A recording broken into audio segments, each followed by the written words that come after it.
Awakening with Brahma Kumaris. Namaskar and welcome to Awakening with Brahma Kumaris. You're watching Healer Within. Namaskar. Om Shanti. There is a beautiful technique, I believe, in Brahma Kumaris they teach in Raj Yoga of meditation. I want to know something about that. It will help me a lot or help us, the viewers. When we say the word meditation, like we saw earlier, meditation comes from the word mediri, to heal. To heal who?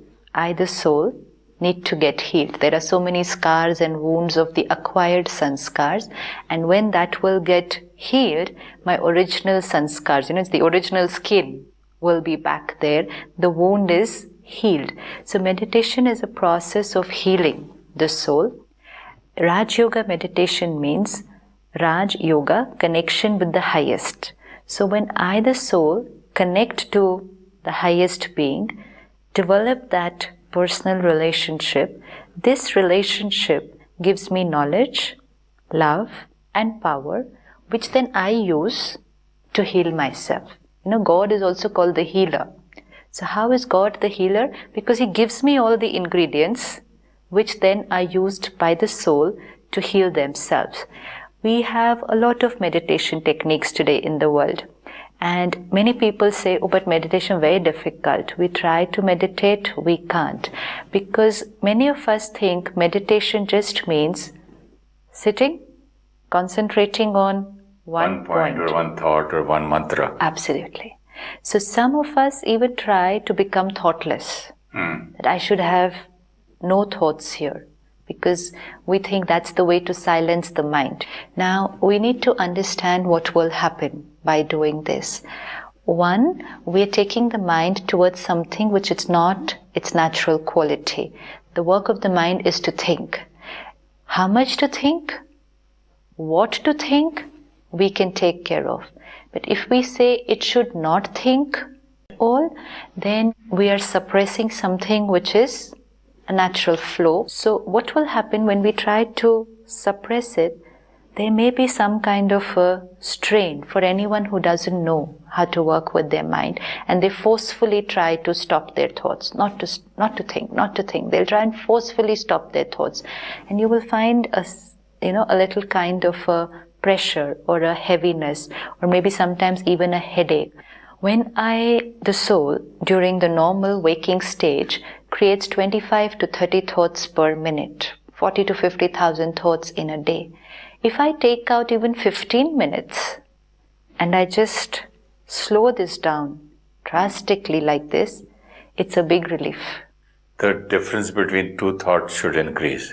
Because what happens is when the speed is more, the quality is also not good. Like when we are worried. If I'm worried about something, the number of thoughts goes on very high, yeah. And the quality is not nice. What if this happens? What if that happens? Suppose this, suppose that. Then what if this? This quality is not very nice. So speed is more, quality is not nice. Both factors deplete energy. So when the quantity drops drastically, the negative quality also reduces. But now I do this for 10 minutes, 15 minutes, hardly any thoughts. This 15 minutes makes me feel very energized, because in these 15 minutes I have not depleted energy.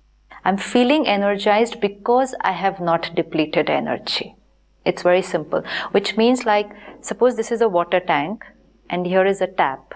And the tap is continuously flowing, so the tank level will start coming down. Now just close the tap for 10 minutes. So the level will stop where it is. The tank is not getting filled. This I need to remember. It's not getting depleted anymore. It's not getting depleted anymore because I just shut the tap.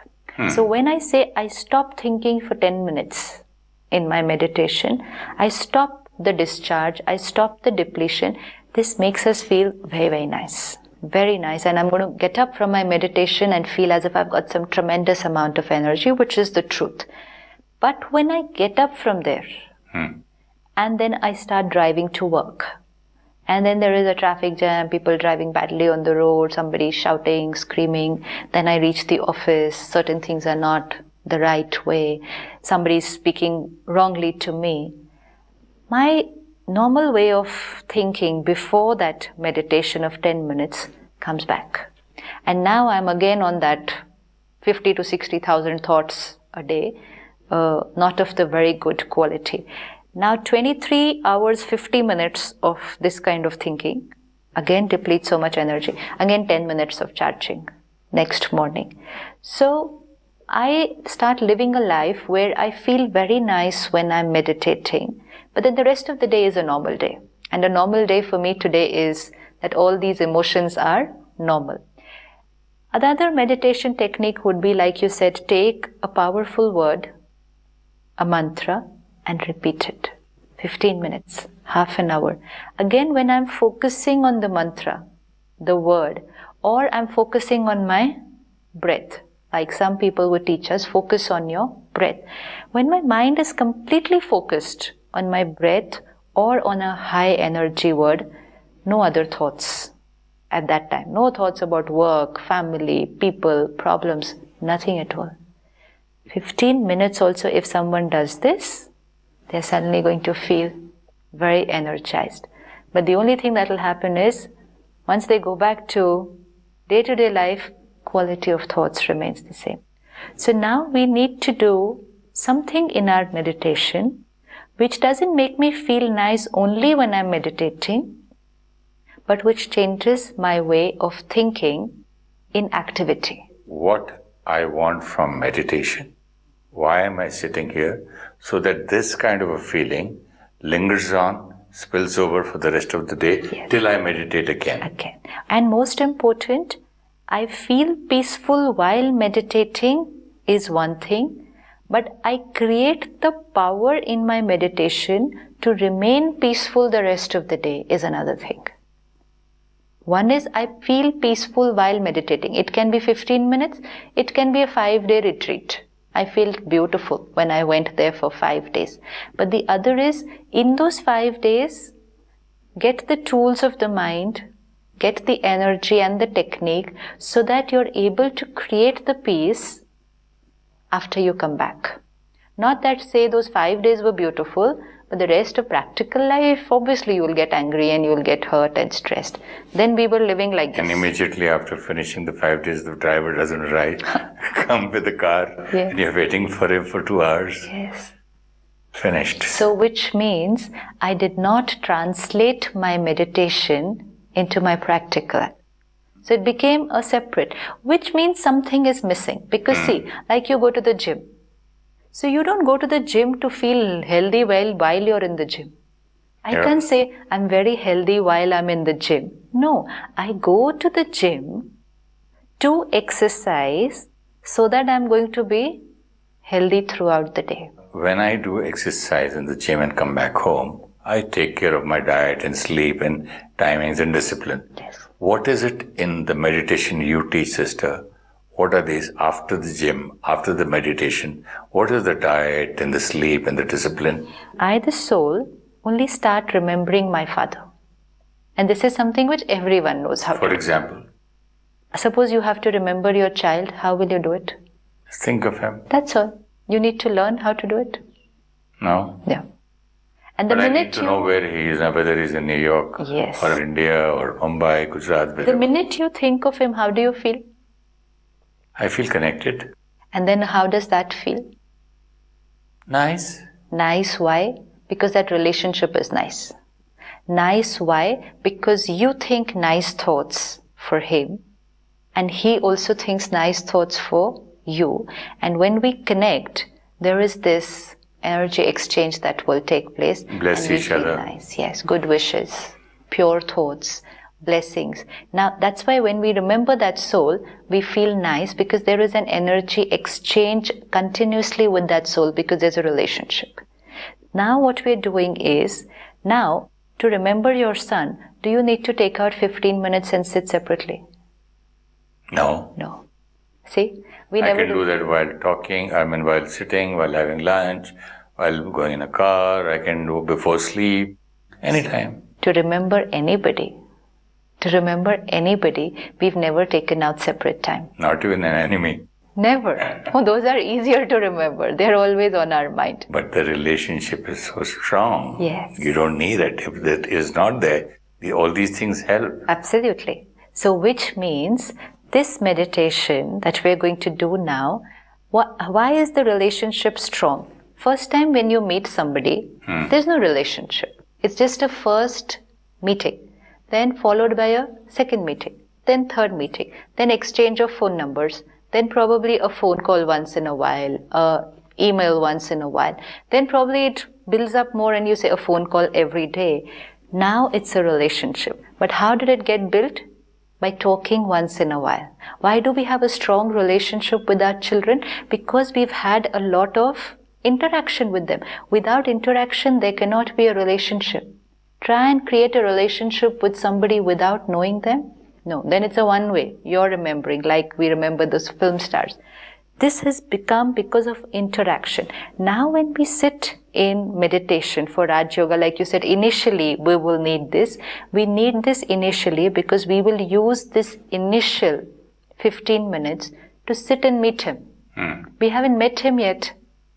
We've never talked to him. So if I just try to talk to him while I'm in activity, I'm not able to do it because yet I don't have that strong connect with him, that strong bond with him. So we have to begin with taking out this separate time. This separate time is to have a one-on-one meeting. So it's like my appointment to meet him. And meet him means exchange of thoughts. I create a thought for him. I remember him. And now because he's a living entity and not a concept or a picture, I will get energy from there. This will be Raj Yoga meditation. So not to stop thinking, but to consciously create thing. It's like if you sit to remember your child, you're not stopping thinking, but you are stopping thinking about everything else. So you don't think about work, you don't even think about wife or daughter because these 15 minutes are only to think about my son. So stopping thinking what? Stop thinking about everything else and think only about the one you're having a one-to-one meeting. It's like if I get 5 minutes of an appointment with somebody, and it's very difficult to meet that person, and I've just got now these 5 minutes, I switch off my mobile and keep it aside because I have these 5 minutes with this person. Suppose I had to keep my mobile and in those 5 minutes there were 3 phone calls on that and I had to pick up and start talking to them.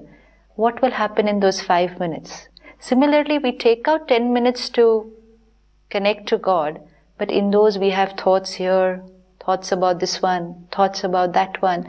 So 10 minutes are over. Okay, so we can say from 4:30 in the morning to 5, I have an appointment with God, nothing else. Yes. Maybe 5 to 6, whatever nothing time. else. Fix a time. Fix a time. So initially, yes, fix a time because I still don't have a very strong relationship with him to be able to remember him and think about him because he's not on my mind yet. So how do you sit in one place and remember him? It's like, how do you sit in one place and talk to somebody? You sit and you start talking. So you need to sit. If you keep... But I have to imagine him somewhere, no? Yes. Where? That is when we get this complete knowledge. Where? So where is God? You said up, but where up? Yeah. So where up? Beyond this earth, beyond the universe, beyond the sun, moon and the stars, golden red light. Beyond the earth, beyond the sun, beyond the stars, golden red light. Yes. And this golden red light is our home, our world, and this is also where he stays. How does he look? Just like me, a point of light. Point of light. So maybe instead of putting it in words, let's look at a short film which has been prepared so that it will become easier for us to visualize it, and then to connect to it will become easier. Wonderful, sister.